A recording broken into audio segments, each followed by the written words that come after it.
ભારતીય જનતા પાર્ટીની સરકારે જાણી બુજીને આદિવાસી સમાજ અને પોલીસ, આદિવાસી સમાજ અને જંગલ વિભાગની વચ્ચે સતત ટકરાવ જીવતો રહે એવું એક ષડયંત્ર રચેલું છે।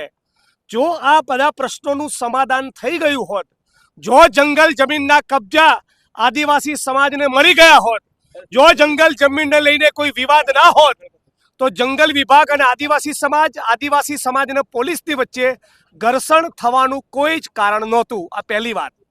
બીજી બાબત, જે ઘર્ષણ થયું, જે હિંસા થઈ, એને અમે સખત શબ્દોમાં વખોડીએ છીએ।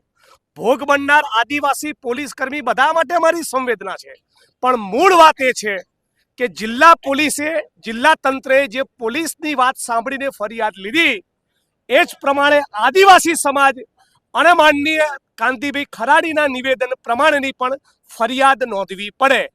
તમારી ને મારી વચ્ચે ટંટો થાય, તમારા પક્ષથી કંઈક થયું હોય ને મારા પક્ષથી થયું હોય તો ક્રોસ ફરિયાદ થાય એવું કાયદો કહે છે। એ પ્રમાણેની ન્યાયિક કાર્યવાહી કરવામાં નહીં આવે, આદિવાસી સમાજને ન્યાય નહીં મળે તો અંબાજીથી ઉમરગામ સુધીનો પટ્ટો હજુ વધારે ગરમ થશે। કોંગ્રેસ પાર્ટી આદિવાસી સમાજને ન્યાય મળે અને જંગલ જમીનનો અધિકાર મળે એના માટે સંકલ્પબદ્ધ છે।